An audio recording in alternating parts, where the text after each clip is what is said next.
Richard Oppenheim is currently Her Majesty's Deputy Ambassador to Saudi Arabia and has recently been appointed as Her Majesty's Ambassador to the Republic of Yemen starting in July 2021. Richard is fluent in two of the hardest languages to learn, Arabic and Japanese. He's passionate about leadership, and we can't wait to hear how he adapts his leadership to the culture and context of the country he works in. So Richard, welcome to the show. And kids don't often grow up dreaming of being a diplomat. How does that happen? Well, thank you very much for the kind introduction, and great to be part of the podcast. Yeah, no, absolutely. And I didn't grow up really thinking of being a diplomat either. I think my grandfather was the first person to mention the idea to me when I was 10 or 11, and I didn't really understand what a diplomat did or what it meant, and didn't really think much more about it until I got to university. And then we had some people come from the Foreign Office at the time to visit and tell us about what it was like working in the Foreign Office, and it all sounded quite interesting and attractive. And so I looked into it a bit more, and it led me to actually go and teach English in Japan, if that makes any sense, after university. Partly as a way to prove to myself that living and working overseas was something that I wanted to do for the long term. And then, yeah, 2 years later, I came back to the UK and applied to join the Foreign Office, having done, some more research into what it would mean and what they were looking for. It takes quite a long time. The process takes about a year overall. And at the end of that, I found myself in 2002 sitting in King Charles Street and as at the time desk officer for EU enlargement, if you can believe that. That's all gone the other way now. Yeah, indeed. Yeah, absolutely. So tell us a little bit more. We have plenty of listeners in the international context who are dealing with embassies all the time, and we're in international schools. Tell us a bit more about your role as being a diplomat. What does it entail? What are the responsibilities? And then bringing leadership into it. So, I mean, I think the biggest thing is variety. There's lots and lots of different jobs that we do. We're, as a diplomat, if you're in the UK, you're essentially a civil servant dealing with foreign policy. And it could be any element of foreign policy. So you're working closely with other colleagues across Whitehall on the different areas, and they touch on lots of areas, domestic policy, of course, as well, and working with our network of posts overseas. If you're posted overseas, then you often need to know the language that you're working in, and you might be a policy officer, somebody dealing with foreign policy, so understanding the foreign policy of the country concerned, in trying to influence that country in an area of foreign policy. For example, I worked on climate change and energy in Japan at one point, so trying to influence Japan's climate change policy or energy policy in line with the UK's objectives. That it could be an area of foreign policy. You're trying to understand a country's foreign policy and talk to them about some of those areas, maybe lobby them on certain issues, or understand why they are pushing for something, perhaps change their minds on something. And then there are lots of other areas that of work that perhaps people will be more familiar with. So that our consular work. So when we help people in a crisis, I've been involved in a few. The one in Japan again after the March 2011 earthquake was one. Another was the more recent crisis, the pandemic on coronavirus, where we helped repatriate 2,000 Brits from Saudi Arabia. So there's lots of different types of work, and then there's of course management work. There's economic related work, so supporting British businesses to get to get business overseas. Encouraging investment from other countries into the UK to create jobs in the UK. So ultimately, it's all about supporting the UK's objectives to be a more secure, more prosperous country. So it's a little bit It's a little bit more than cocktail parties and skipping airport queues then. Yeah, I didn't mention any cocktail parties. I mean, to be honest, you know, we do have receptions that we attend and we host as well, but they get to be quite samey. You know, you go to a few and they're pretty much the same format. So it's really about who's there and who you can meet, and building those relationships and those networks. Like in any job, you need to build networks to be able to have the influence. But yeah, it's not as glamorous perhaps as people might think. As many listeners will know from living and working overseas, there's a lot of challenges to that from a family perspective and so forth. So it's the same for us. It certainly is. I think you've used the word influence a number of times already, and leadership is about influence. And tell us a bit more about how you can use leadership strategies and what you do to influence. You're influencing policy, you're influencing people in your organization. How important is that word? No, it's hugely important. You're right. I mean, I think we're essentially, as diplomats, we're salesmen for ideas. We're selling ideas. We're selling concepts. Maybe you're selling policies. Maybe selling an ethos or values. But we're doing a lot of the same sorts of things as salesmen would do. You know, influencing people. And as you say, leadership is all about influence. I think, you know, understanding other people is a really good starting point for that. And that goes for both leadership and diplomacy. So understanding where another person is coming from, maybe culturally, linguistically, will influence how they think and the natural course of the policy or the way of thinking of that country. And if you can get that across, or get your message across in the other person's mother tongue, then you're going to have even more ability to impact their way of thinking.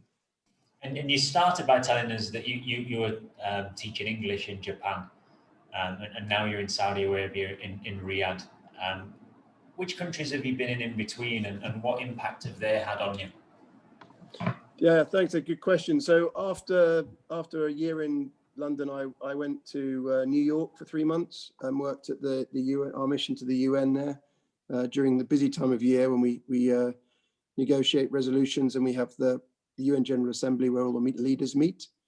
And then after that, I was back in London for about 9 months Arabic language training before going to Syria, Damascus, for about 7 months to carry that on. And that's where I finished my Arabic the first time. And after the exam, I went to Muscat, and I was posted to Muscat for about 2.5 years, doing sort of political and press work, communications work. And then after Oman, I went to Baghdad, and I was head of our political team in Baghdad for about 1.5 years during 2008, 2009. It's quite an eventful time. And after Baghdad, I went to Japan to do language training for a year. I already spoke some Japanese, but I needed to get up to the right standard. So I did a year of language training in Tokyo before I started as climate change and energy, head of climate change and energy. 3 months into that time, we had the earthquake and tsunami and the nuclear disaster, which obviously impacted both personally, but also from a sort of work perspective quite heavily. And I did that job for about 4.5 years, moved on to another job in the same embassy as the foreign policy counsellor for about 1.5 years, and then went back to London and became the Commonwealth envoy, which is essentially our ambassador to the Commonwealth. So obviously, because Her Majesty the Queen is the head of the Commonwealth, she can't have an ambassador to herself, but we call it the envoy. And that was during the time that we hosted the summit in 2018 for the leaders of the Commonwealth. And then after that, I came out here to Riyadh. So that's the kind of the route that I took to get to where I am now. Wow, that's quite a journey. To tell us about some of the constant themes that you've seen through there in terms of your leadership, in terms of interacting with people and the cultures. what are the things that you keep coming back to, or you keep noticing, regardless of the country that you're in the world? Yeah, I mean, for me, I think leadership is the same as, and you talked about influence and leadership. I think it's about making a connection with people, ultimately, and that's how I see it. And it might be making a connection with someone one-to-one, and it could be anyone in the team, however sort of senior or junior, and whatever they do. But making a connection to them on their level, something that is important to them, that relates to them, and and making that connection that you understand them, you care about them, you want to improve things for them, and that you're working together on the joint organizational goals, and making sure they understand what their part is in that. But it's really about that connection, where it starts from. How do you get that right in different cultures? Because there are obviously a lot of subtleties and nuances in different countries, cultures, languages to be aware of, to not be aware of. Just looking down the list there, you've mentioned 6 or 7 different countries that you've been in for a relatively short period of time. How do you get an understanding of those nuances and how to make those connections so quickly? And what things help you to do that? First thing is listening, I think. And I think, there's this maxim about listening twice as much as you speak. And I think as a leader, that's really important. So listening to people. You do build up understanding over time of a region, say, and a culture, and that helps you the next time you go back to that region. So some of things that you learn in a place like Syria or Oman will be relevant in a place like Saudi Arabia. They won't be the same exactly, but they'll be relevant. There'll be similarities. And the language is a really important part of that. I think to understand a culture properly, you have to learn the language to really understand it. And to understand the language properly, you have to learn the culture. So the two things are completely intertwined. And I've been lucky enough to learn 5 languages. And I think it helps you to understand the culture that you're operating in if you speak the language. So that can be a really helpful starting point. But listening is the first rule. Yeah, you talked off air, Richard, just about your love of learning, and to learn 5 languages, you've got to love learning, because it's. Lewis and I, we've lived in various different countries, and I can honestly say I've not picked up as much as I should have done, to be quite honest. I'm a little bit embarrassed that I'm not fluent in Spanish, that I don't know more Tagalog, that I don't know more Arabic. There'll be people that question our English, Alan, to be honest. But that love of learning, Richard, where does that come from? I think the more you learn, the more you want to learn. Yeah. So, and I think we're lucky in the foreign office, or the FCDO as we are now. I think we're lucky that we have the opportunity to learn languages. For many of the jobs, you learn the language of the country that you're going to before you go and take the job up, and that is in most circumstances, that is your full-time job, is just to focus on learning the language. I'm actually in the situation at the moment where I'm relearning Arabic, or getting my Arabic back up to the standard I need it to be ahead of my next job, and doing my current job, which is a real slog, to be honest, and that is very hard. But I think earlier in my career, when I was able to just focus on Arabic or just focus on Japanese, it's actually really hard. It's quite an emotional experience, because you become quite isolated. You don't have the opportunity to sort of use your learning in the same way that you can in a job. And you're constantly, I call it eating. You're doing a lot of eating. So you're taking on a lot of information. You're soaking up a lot. And you're not really getting to run and sort of burn all of that energy that you've soaked up. And so it can be quite overwhelming at times when you're doing the full-time language learning. But then you get to actually use it, and it becomes a tool, and it's a really powerful one. And to have used it in, you mentioned Baghdad, you mentioned Damascus in Syria, you're about to move to Yemen. talk about leading with courage. You're traveling with some courage there, going into potentially very dangerous situations. What drives your thinking behind that? Is that around a love of learning? Is that around being brave and taking risks? What's the motivating factor for you to find yourself in some of those places and make the decisions to go there? I mean, I think most people join the Foreign Office to make a difference and make a positive difference in the world, and that's certainly part of why I joined, to make a positive contribution for the UK in the world. And often the places where there is most trouble are the places where you feel like you can make the biggest contribution. So those become attractive in the opportunity to have a difference and make a difference for large numbers of people or on people's lives. And we're very well looked after, and I think there are sometimes Syria at the time was actually a lovely place to be. Didn't feel dangerous at all. There were challenges and hardships, but it wasn't dangerous. Iraq was dangerous, but we had very good security arrangements, and I think that helps a lot to know that you will be kept safe. And of course, I was nervous the first time, and I think that's the kind of thing you get used to. And once you're there, you don't really think about very much because you're there with a group of colleagues who become friends, and you're in it together. I think overall, courage and leadership it's an important concept. And for me, courage and leadership is partly about being open and honest about the fact that no one's perfect and that we all make mistakes, and being courageous about admitting when you've made a mistake, and the fact that you're also working on on some things to get better at some things, just like everyone else. And I think that's a really important factor in leadership.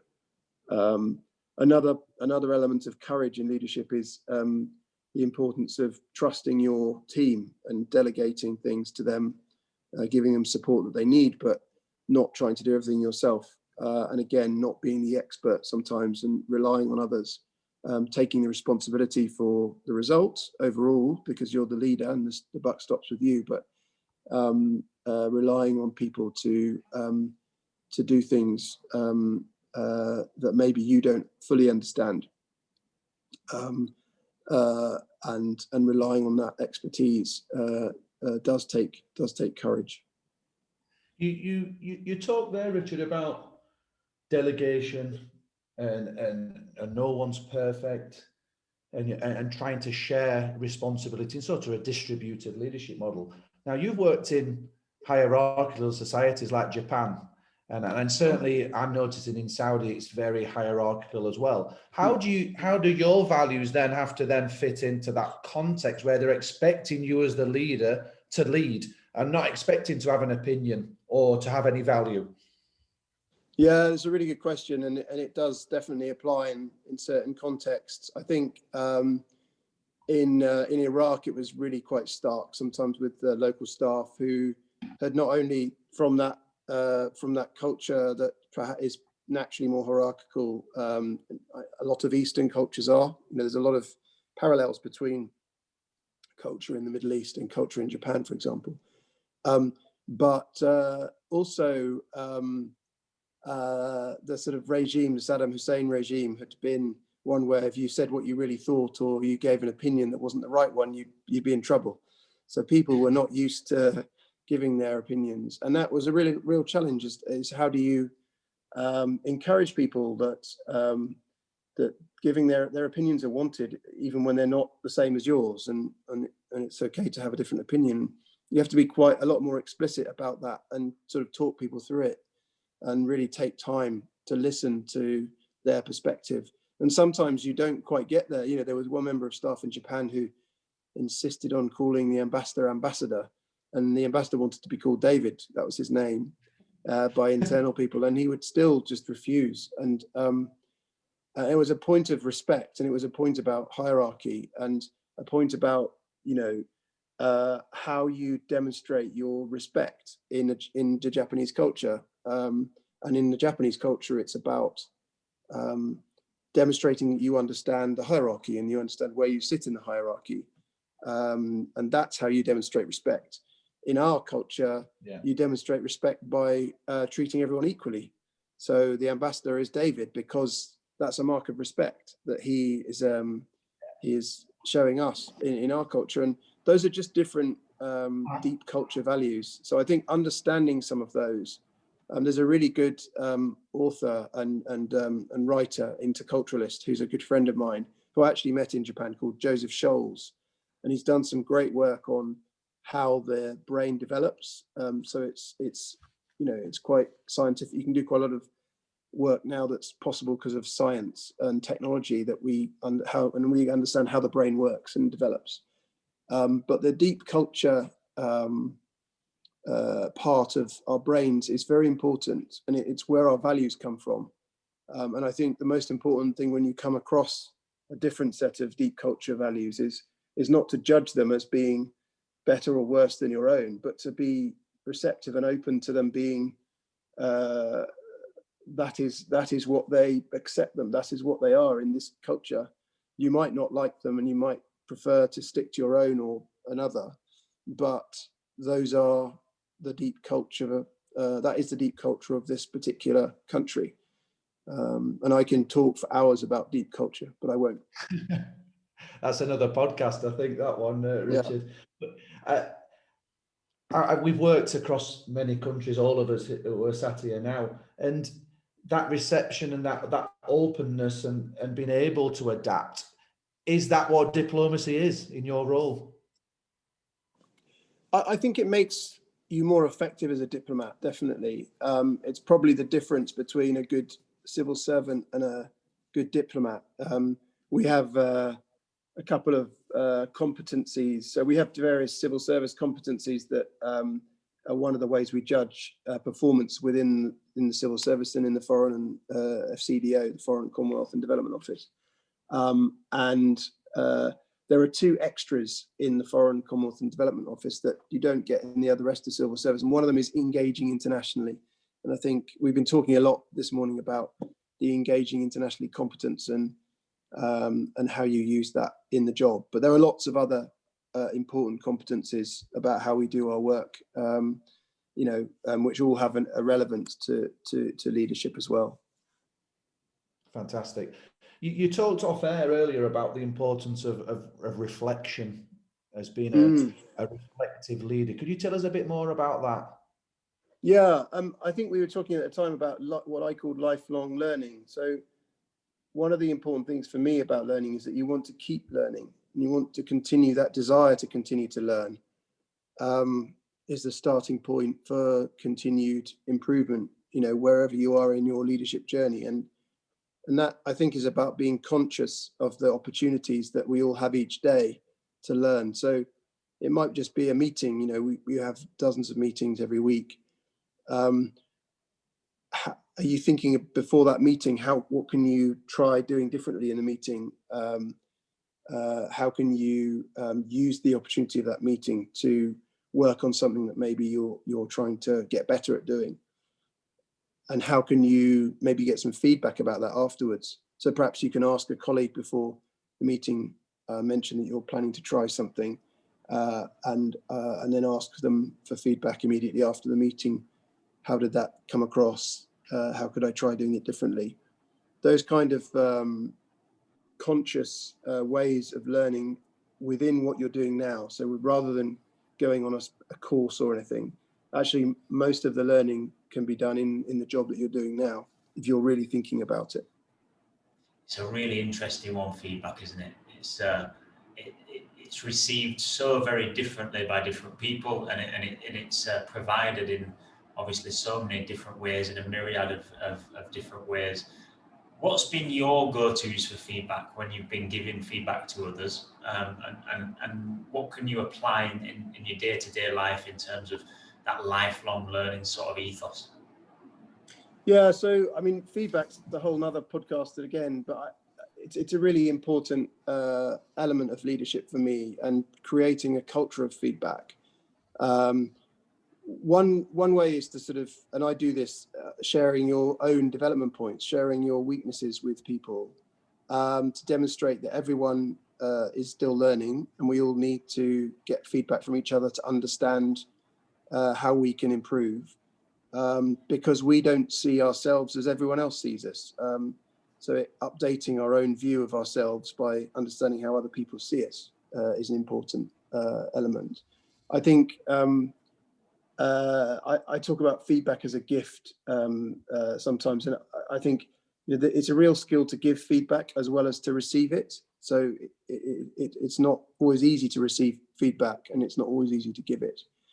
But I think if you think of it in that way, it's a gift that you give it in that spirit, designed in a way to help the person. You asked how I sort of develop ways of giving feedback most effectively. I think talking about the behavior or what happened rather than the person can help, because it was something that they did. It doesn't mean that the person that they are is sort of negative. It means that something that they did had if you're talking about constructive feedback, something that they did had an impact on someone else. So, if it was a positive impact, then that's positive feedback. And if it was a negative impact, then we call it constructive feedback.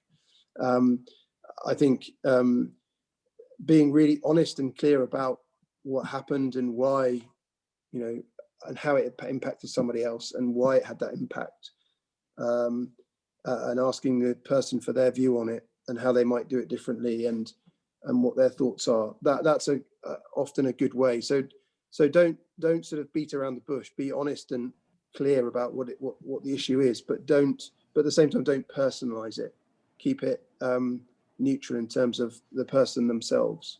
And often there's a reason why somebody's behaving in a certain way. So understanding what is going on in that person's life can also be really important to understanding the context for what happened. I'm right. I'm just scribbling away furiously here because there's so many takeaways and exit points from that. Can I bring that back to context?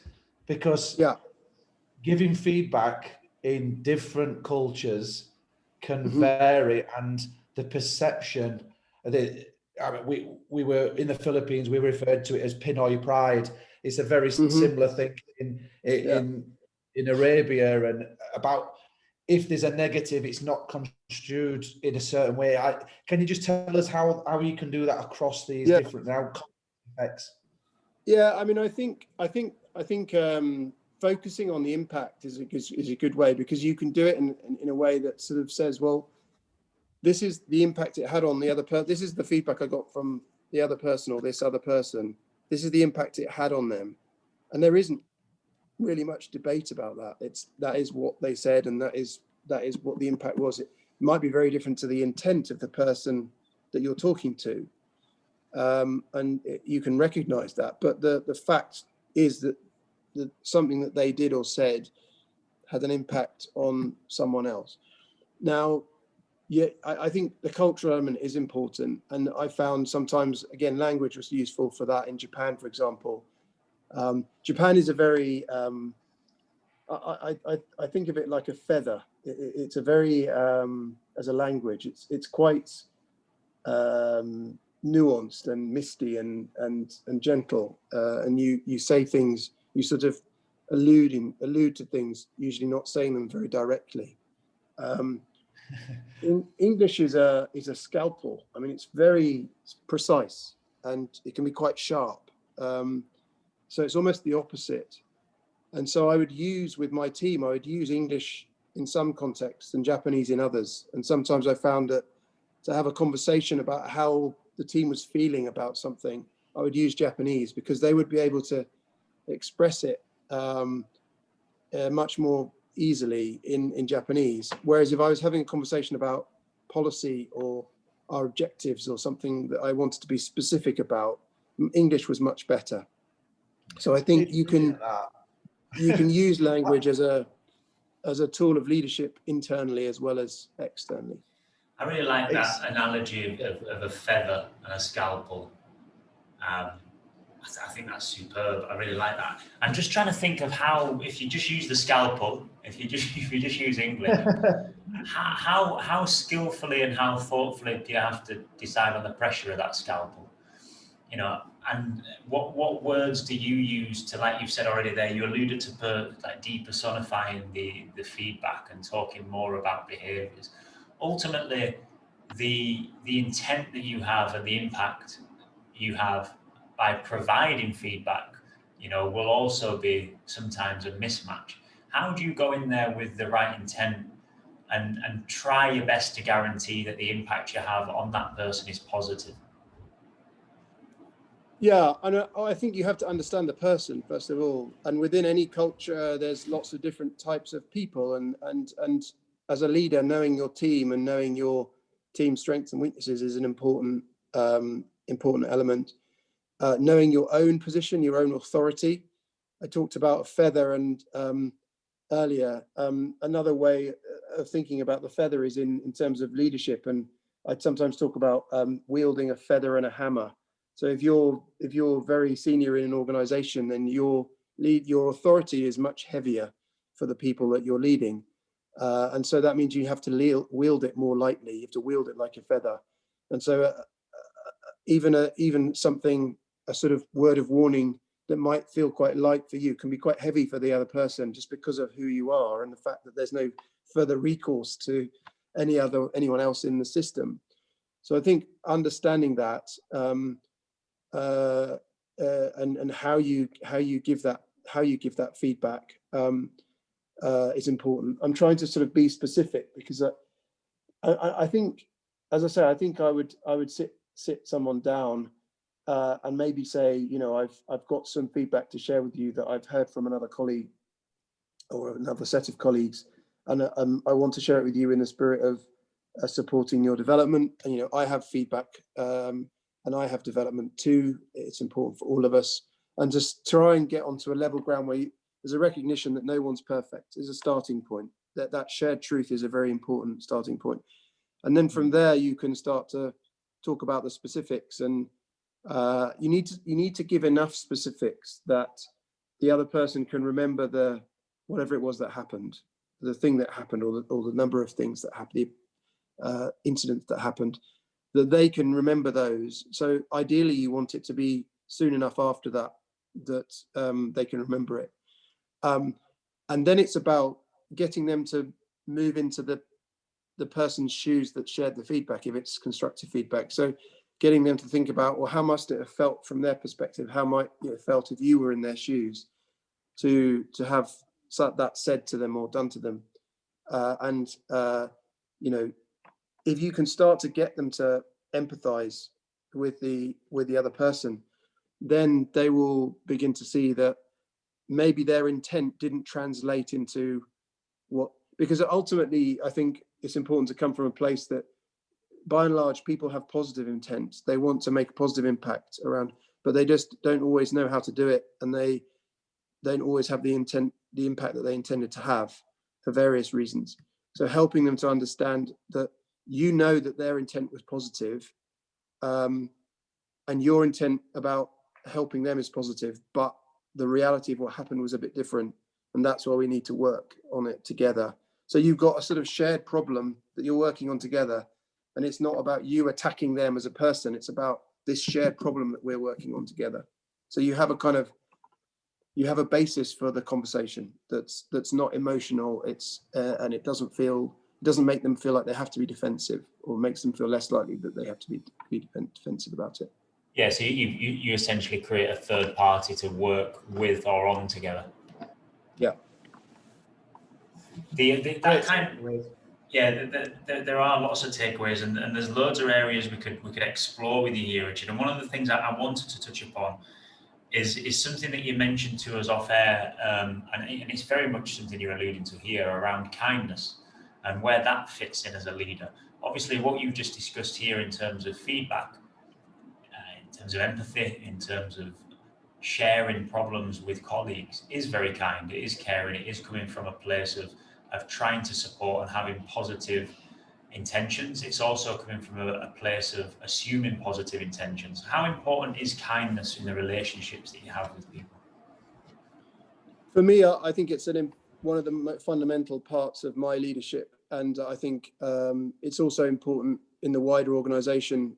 We've got our current leader, the permanent undersecretary, wrote a blog recently about kindness, and I think it's important for lots of reasons, but one of them is that it's the way to get the best out of people, in my view. One of the ways to get the best out of people is that you are coming from a place of wanting to support people, wanting to give people the best chance that they can have, and being patient. And sometimes it's hard when you're next on the block and something's happened, somebody's let you down, or they haven't quite delivered as everyone intended.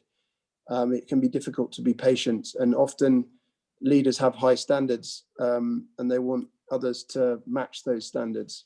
But if you want to get the best out of people and to help them reach those standards, being kind is I think an important part of that. Helping people deliver the best they can every day, and understanding their challenges. I think at the moment it's even more important in the context of the pandemic.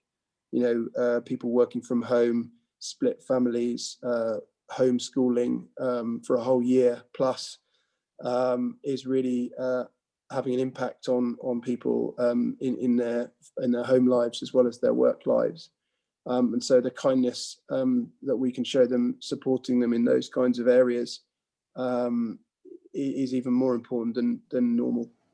And do you have specific daily practices that you consciously do, Richard, to make sure that you're kind, to make sure that you're on top of this? Or does this come from a place of, quiet support, of listening, of patience, of timing? Yeah, I mean, I think it's all that. I think it's about being the best version of yourself that you can each day as a leader. You have to be yourself, and I think naturally I'm probably quite a caring person, so that helps. But sometimes it's about sort of biting your lip and being patient and just giving yourself a moment and just remembering that the impact that saying what you really think might have on that person. Sometimes you have to mask your real frustrations, and have outlets, have people that you can talk to, have trusted feedback loops, people that can, I do reverse mentoring. I find that really helpful. So it's where a colleague, a more junior colleague, will mentor me and tell me how my leadership is coming across. And that gives me a bit of an insight into what the chatter is about my leadership, what people are saying about being led by me, how I can do it better. And it's a safe space for them to give feedback. Obviously, you need to choose your reverse mentors carefully and focus on the people. Perhaps the more trenchant colleagues are the best ones, the ones who don't mind saying what they think, being honest. That's brave, Richard. That is cool idea. Brave.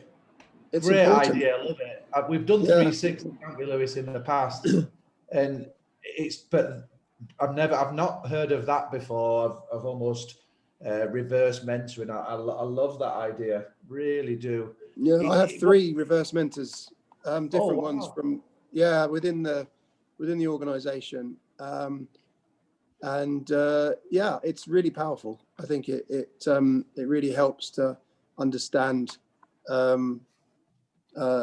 what people really think and how how your leadership is viewed by others. And again, you have to adopt all of what I've been saying. That you have to sort of live your own mantra in terms of being open to that feedback and understanding that it's meant in a positive spirit. It's a brilliant concept, and obviously you're going to be taking up your new post very soon in Yemen, where you're going to be effectively what is the top man. Your head is on the block. There's no one then who's going to be above you in that chain for that particular country.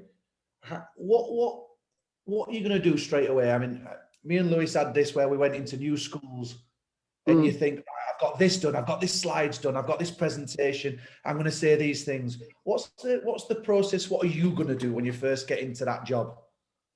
Yeah, it's a good question. I mean, I'm lucky in that part of the team is already in Riyadh, so I'm going to be staying in Riyadh. There are other colleagues in Glasgow, London, and Amman, so it's quite a split network.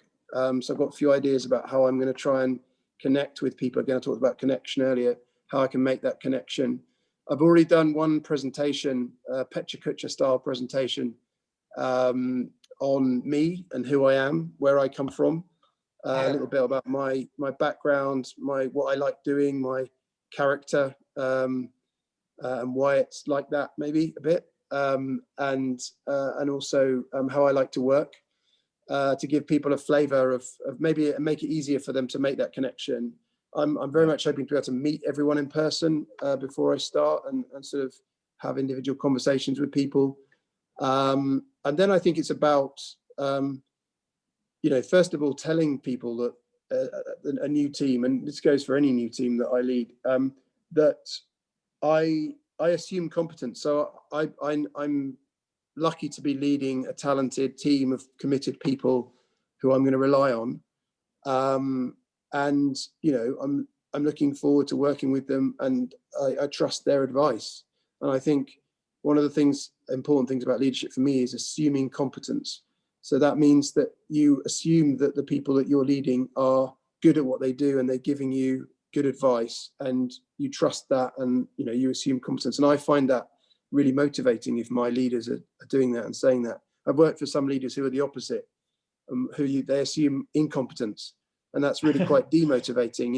If you have a leader who basically you have to prove that you're good at what you do before they actually trust you. So that's a really important point for me as at the beginning of a position like this. It's very interesting. I was listening to the boss of Mercedes recently on a podcast, Tito Wolff, and he said he took over Mercedes, who at that point had gone through a period of change. They weren't very successful, and he came in and did a presentation at the start, and he outlined his vision and all sorts, and the team walked off, and he said they'd heard it 3 previous owners doing similar thing, and what they were looking for then were actions and not words. So how does that translate for you? Yeah, and absolutely, it's what you do every day and how you respond. So how do you respond when people give you feedback, constructive feedback as a leader? Are you receptive to that, and do you change? So for example, I had some constructive feedback in my last appraisal. So I mentioned it in the team meeting and said, I understand this is the feedback, or some of the feedback for me. And so I'm going to do this differently, and this is how I'm going to change in order to respond to that, and make sure that, make sure that my leadership is more effective for people. So being open and then actually doing it, I think is really important. And I think it's about what you're doing every single day and how you're behaving with people. Because as a leader, and I didn't talk about this yet, but it's important, you have to think of yourself as on stage every minute of every day that you are at work. People are looking to you to set the tone. They're looking for little signs of, how you greet people in the morning, how you are in meetings, how you're how your body language is in meetings. All of that is setting the tone for people. They're looking to you for leadership. And it can be exhausting. You have to give time to yourself to make sure that you can recharge your batteries, because it can be quite exhausting. But it's actually, those small things can make a big difference. A kind word or a thanks, well done, and let's try this, let's do this again. And that those encouraging words can make a really big difference to people. At the same time as maybe a joke that was meant as a joke, that's taken seriously, or can also be really damaging to people if you're in a leadership position. So you just have to be thinking all the time that that you're setting the model, you're modeling behaviors. That's really powerful. And I was just thinking there, as if you're not being authentic, it must be even more exhausting. Yeah, no, and absolutely. And that's why I don't think it's sustainable to be someone that you're not. So you have to be honest. The reason you're in the leadership position is because you've been effective as yourself, doing what you're doing. So you have to have confidence in the best version of you is good enough for this job, first of all. So there's no need to become someone else or try to become someone else. There's lots of things you can learn from other people and pick up, and an element of things that you can do. But and that's the bit about being the best version of yourself, being the most patient version of Richard Oppenheim or whatever it might be. But ultimately, you're still Richard. You're still you, and you shouldn't try and be anyone else. And that's, you know, often when I talk about leadership, that's what I finish on, is to say, actually, this is about being the best version of you that you can be, but don't try and be anyone else. Be yourself. Be confident in yourself, and accept that none of us are perfect, and we're all still learning, but that's good enough. Yeah, absolutely love that, and that'll lead us lovely on to the quick fire questions to finish now, Richard. We love this one, where you'll probably have a lovely insight on this. 3 world leaders, dead or alive, that you'd love to then go out and share a meal with, and some of the things you'd talk about. Wow. Yeah. Well, Nelson Mandela sort of was the first person in my mind. Popular choice. Yeah. I mean, yeah, fantastic leader, somebody who sort of came from so many years of terrific challenge, and then, you know, had to sort of take on that leadership position after that. So yeah, understanding that journey would, you know, there's a great book actually that sort of sets some of it out. I've been reading. So he would have been great. I think I'm quite into history, so someone like Horatio Nelson, or someone who's a sort of military leader, would be great as well. That's the first Nelson we've had, Keynes, in 43, isn't it? That's great. Yeah. I think it would be interesting to hear, because I think in the military it's a sort of life or death situation, and leadership becomes quite different. You have to kind of pare it back to its kind of naked self almost. Yeah, it's raw. So understanding that, I think, would be really interesting. And yeah, I'm a Manchester United supporter, so I think Sir Alex, only done a great book, Sir Alex Ferguson. I think sports leadership's another really interesting one. So yeah, talking to him about his journey and his philosophy on leadership, because again, it's all about getting the best out of people. That's really what it's about, isn't it? Yeah, totally. Yeah, I think Mandela and Alex are the 2 most popular ones. Lewis, what do you reckon? We've had a few, haven't we? Have you? Yes, interesting. We have. I've got one for you. Last one, Richard. If you were to have a billboard, and you could write anything on that billboard by the side of a busy motorway, what would you have written on there? What phrase or maxim would you put up there?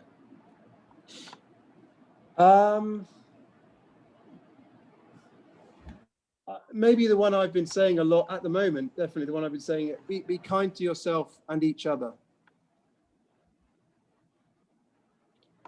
Because it's hard to be kind to other people if you're not kind to yourself, and you don't give yourself the space and the room to